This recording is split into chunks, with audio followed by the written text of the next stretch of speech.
Hello guys, welcome to another one of my videos. I'm Grim. This time it's gonna be a video about my new scimitar build, which is built for the no-win scenario, and also we'll have a short walkthrough on the no-win scenario for south flank, which is the easiest flank for beginners. Again, I'm using my scimitar dreadnought. I've changed the build around this time to a no-win build, centered around more towards DPS. Full on DPS and also survivability, being able to take on most of the flank. Okay, let's take a look at the build right now. I've changed my weapons loadout. Now I'm sporting new cannons, which are the Alachi dual heavy crescent cannons. Crit D times 2 damage. I couldn't find the crit D3 because they are a bit expensive. I'm supposed to get one more Lobby crescent cannon. I haven't have the Lobby yet. I'm using the assimilated deflector, which gives plus graviton generators and also plus 5 auxiliary. And the second is the engines, which is assimilated sub-transport engines. The two set of this two set gives a very interesting bonus, which helps you in the no-win, which is the autonomous regeneration sequencer. It helps with your survivability and also self-healing and your damage resistance the lower your HP falls.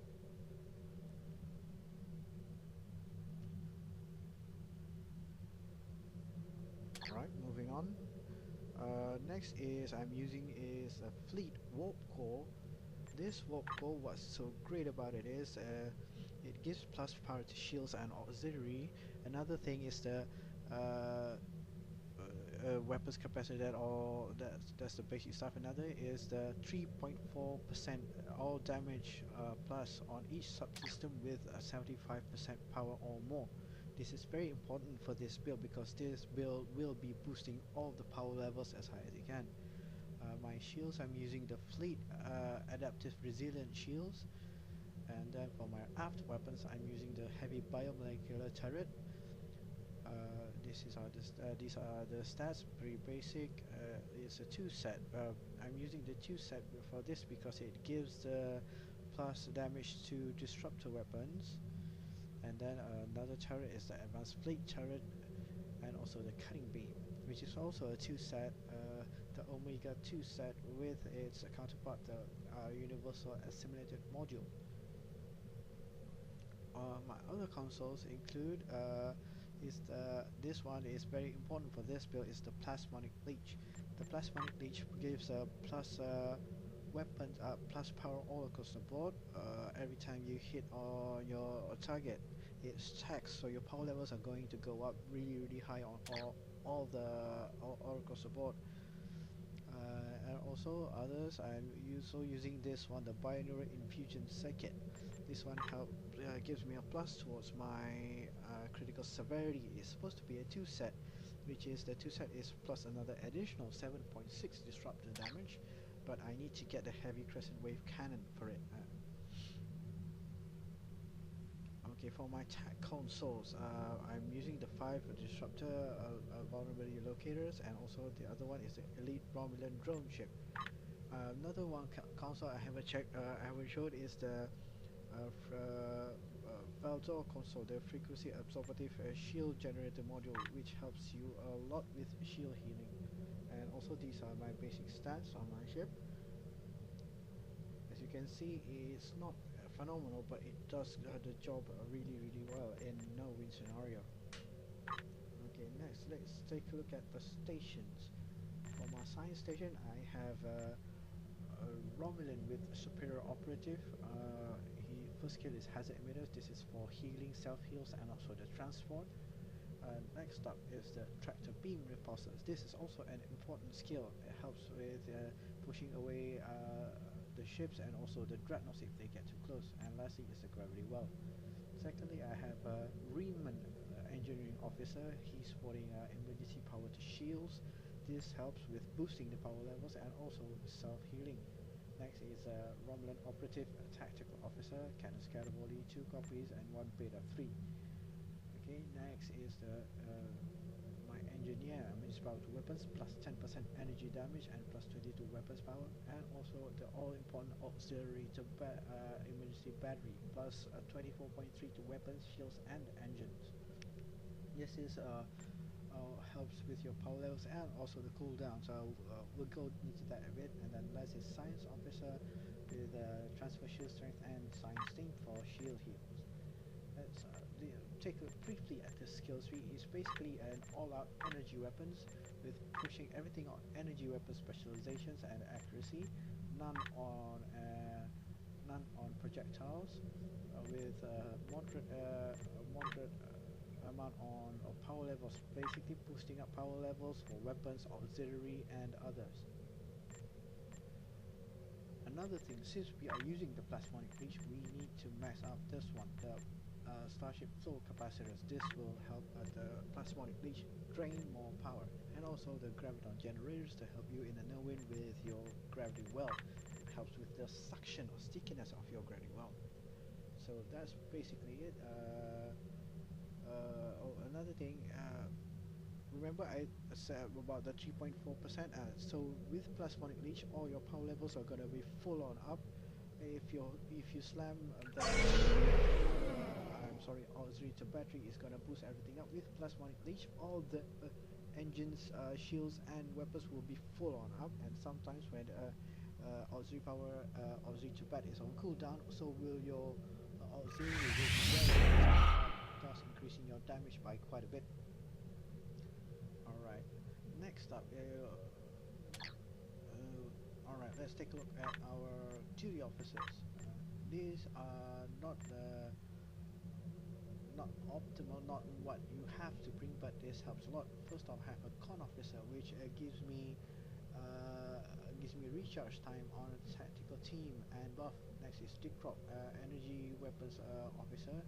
Basically what he does is it's like a secondary emergency power to shields. Basically the same thing, but it's a prop from your energy weapon, so that helps your survivability.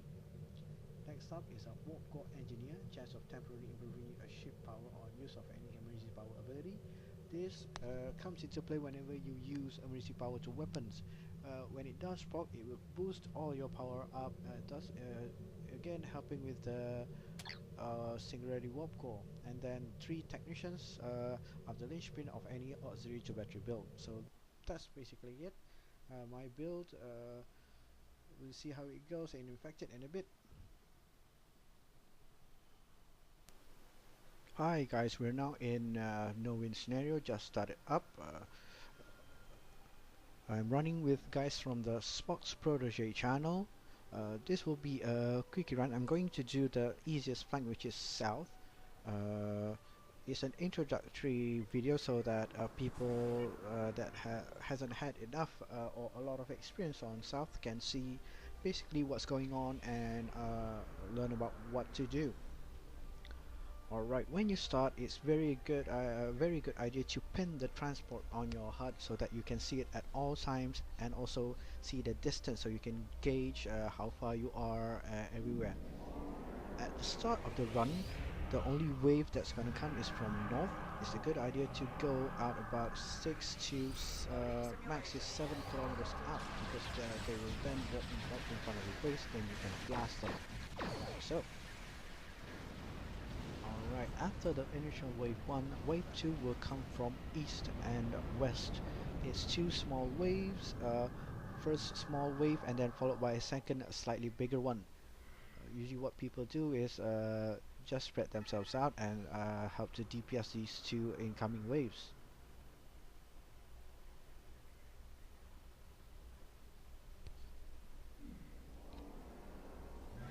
As you can see, they walk in. First comes the smaller group, like 2 ships. Once that's down, comes in a second bigger group, slightly bigger, but not that much. They're pretty easy to deal with. Normally with good DPS you don't even really need a gravity well. Next up on wave 3, they will come from north and south, and then after both are cleared, they will come from east.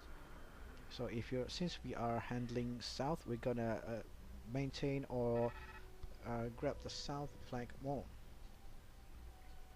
It's a good idea if you're using a scimitar to cloak right before the wave, so that you get the ambush buff whenever you decloak. As you can see, just blast them off and then fly to east to help with the dreadnought that's going to be coming on east. There she is. If you are using a scimitar, after clearing this wave, it's a good idea just to sit on east and help east clear the next incoming wave, because it's gonna take time for you to fly back to south and get ready for the incoming waves. Loading simulation.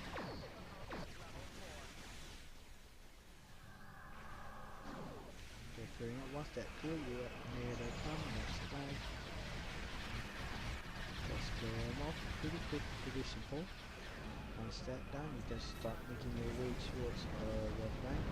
On wave 5, it's a bit weird. It's gonna come from from west, east, south, southeast, and southwest.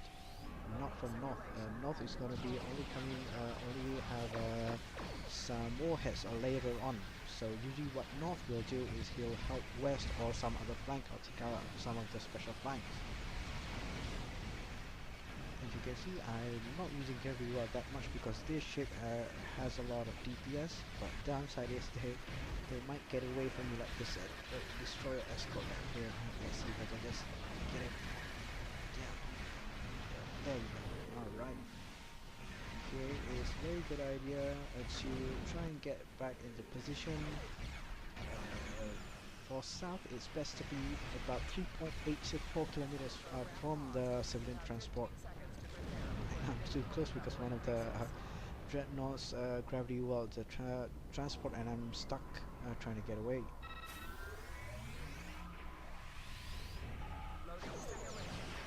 Here comes the waves, pretty basic. Wave 6, just DPSM.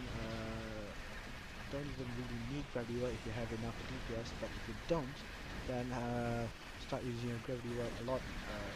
It's a plus minus thing. If you have a lot of DPS, you don't really need gravity well. If you don't have a lot of DPS, you need gravity well to help keep them in place and also make use of their core breaches to destroy them.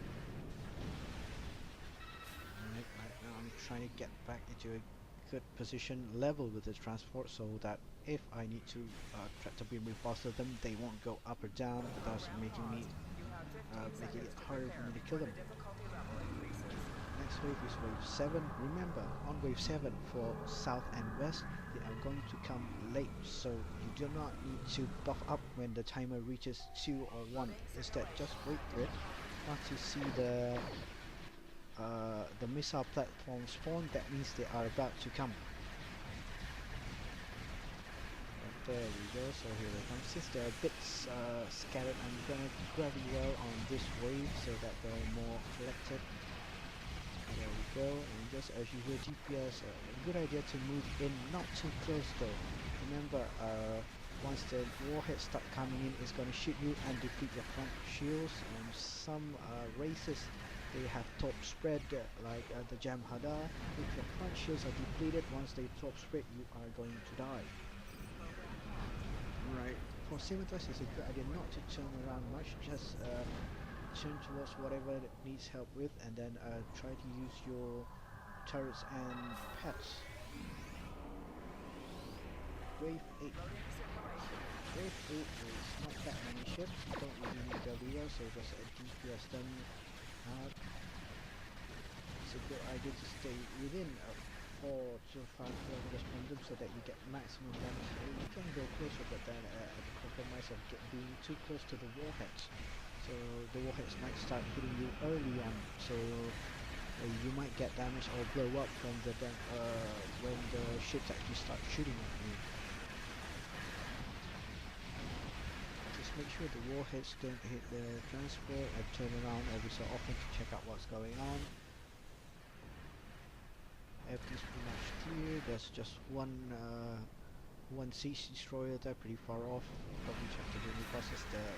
The floater's gonna take care of that in a bit. Keep an eye on the rockets. It's always a good idea to have hats out with the warheads, because the warheads will then shoot the pets first, giving you time to bring it down before actually getting hit. Step down, cloak, this will help you a lot with the damage, the flow. Wayfind isn't that much a bigger deal in itself. On east though, they are a bit more spread out and have a lot more ships there, so that's gonna be a lot of problem. As you can see, no problems, don't even need a WL object devices. Once the warheads come in, DPS those. The key is to try to destroy the ships before the warheads come, because once the warheads do come, they are the ones that are going to be tearing into your shields, and they are the ones that will be exposing you a lot more often and damaging you, other than the ships. As you can see, the ships themselves don't really damage you much, except for maybe the fact or the fact green and the fact green gem cutter and the Romulan. They do a lot of damage. Okay, on wave 10, as you can see, it's a big wave, so it's best to carefully weld them together, get them nice and tight, and start DPSing them. And as you can see, boom, look at that, all the warp core breaches also come into play, and pretty much they almost instantly blow up together. And on wave 10, it's a very good idea to blow all your cooldowns to help your survivability as well as the other people. And yeah, there we go. Just finished another scenario, wave 10. Very clean and nice run on South. Hope you guys liked the video. Thanks a lot for watching. So see you guys later. Goodbye.